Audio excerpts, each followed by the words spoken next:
naman ang lola nyo. Ay, nako, wala na akong ginawa kundi mag-haul. Pero yung haul ko ngayon, ako na yung gumastos. Hindi po ito sponsored. Kasi naman, si Ate Rosel Basilio nag-aya mag-shopping. Pati ako nadamay. Tignan nyo naman. Oh my God. Mga beshi, wala na akong pera ulit. Hindi ko alam kung na-enjoy nyo ba talaga yung hauls ko. Pero sa channel ko kasi, ang matataas ang views, puro haul. Oh my God.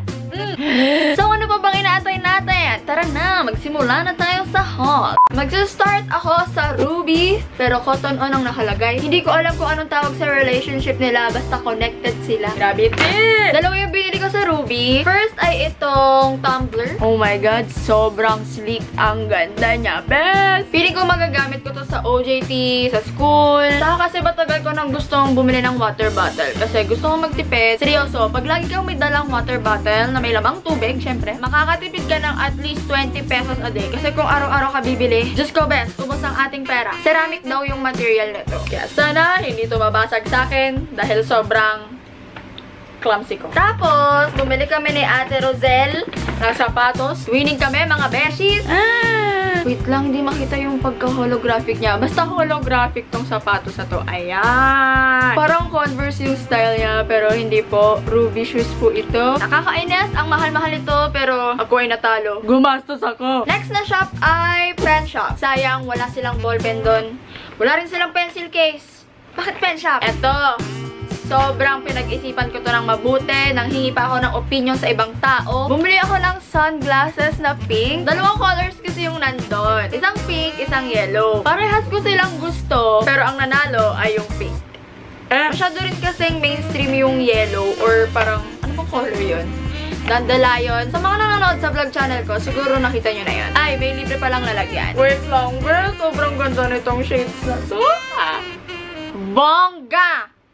Ay, wait lang, kita nyo yung camera ko. Ay, hello, oh my God, ang ganda nito. Gusto ko talaga din yung yellow eh. Ewan ko kung babalikan ko yun. Kaso ang mahal kasi, 400 isa, best. Tsaka uso sa Instagram yung yellow. Eh, ito, parang wala pa akong masyadong nakikitang mga naka-pink na gantong style. Tapos, dumaan kami sa Terra Nova kasi laging sale doon. Ewan ko rin kung bakit laging sale sa kanila. Siguro mas mataas yung sales ng Piatos kaysa sa kanila. Charot lang. Tatlo yung binili ko sa Terra Nova. First ay itong top na to. Believe in yourself. Oh my God, ang ganda ng color, no? Type ko yung color, kaya ako binili. Same color palette. Off-shoulder top. Ay, oh my God, sobrang lambot ng material nito. Tapos stretchable, ganon. And lastly, bumili rin ako ng leggings. Tapos yung gilid may nakalagay na... Hindi ko alam. Happy, Lucky, Love, Joy. Hala, parang sobrang ikli lang nitong haul na to. Next naman ay SM Department Store. At isa lang ang binili ko sa kanila. Sige, sirain na natin yung paper bag. Bumili ako ng... Hindi ko alam kung dapat ba ipakita to. Pero ayan, bumili ako ng ano, nipple cover. Lady Grace for a sexy you. Bumili daw kasi si Ate Rosel ng silicone bra. Yung sobrang full, yung malaki. Eh, hindi ko afford. Ang mahal. Kaya ito na lang binili ko. Tsaka sakto naman to sa ano ko.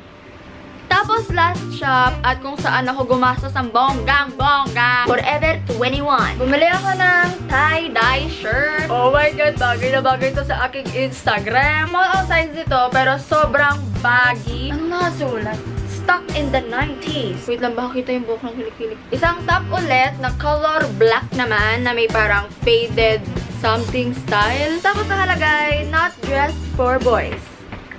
Pag tinignan nyo ng malapit, ayan, parang may acid kemerut. Tapos isang top na parang hindi ako magsusuot, pero oh my God, na in love ako sa top na to kahit hindi ko sinukat. Hindi ko alam kung anong magiging itsura nito. Abangan nyo na lang sa Instagram ko. So kapag sinuot ko to, syempre mag-stretch pa siya. So ang itsura parang gaganon. Bongga! Tapos bumili ako ng isang medyas. Ayan ang itsura. May popcorn. Sinong nanood ng aming play? Kung napanood yan, mag-comment kayo sa baba ng corn. Tapos guys, bumili ako ng panghilod. Oo, sabihin nyo, hindi ko kailangan to kasi di naman ako naliligo. Pero best! Strawberry! Wait lang, tignan nga natin kung ano yung itsura. Oh my God! Strawberry! Tapos, bumili rin ako ng eyelash lash curler. Open natin para makita nyo ng ayos. Grabe, te! Best holographic colorful ang eyelash curler. Kaso nga lang, ba't parang ang luwag? Bumili rin ako ng isang pack ng medyas. Ayan ang colors. Kakulay na mga binili ko sa Terra Nova. And lastly, bumili ako ng fishnet na leggings or tights. Gusto kong mangisda sa Ilog, Pasig. Okay guys, yun na lahat ng ipapakita ko sa inyo. Mga beshi, i-like nyo tong video na to. Wala na akong pera. Thank you so much for watching. Sana nakakuha kayo ng mga ideas sa mga gusto nyong bilhin or kung saan makakabili, ganun. Yun naman yung purpose ng hauls ko, diba? Kung na-enjoy nyo tong video na to, give it a thumbs up and don't forget to subscribe. Kung di ka pa nakasubscribe to become a member of our family. Follow me on my social media accounts. Lahat yon PHAM Swing. Huwag nyo nang itanong kung bakit may H. And ayun lamang. I'll see you guys in my next video.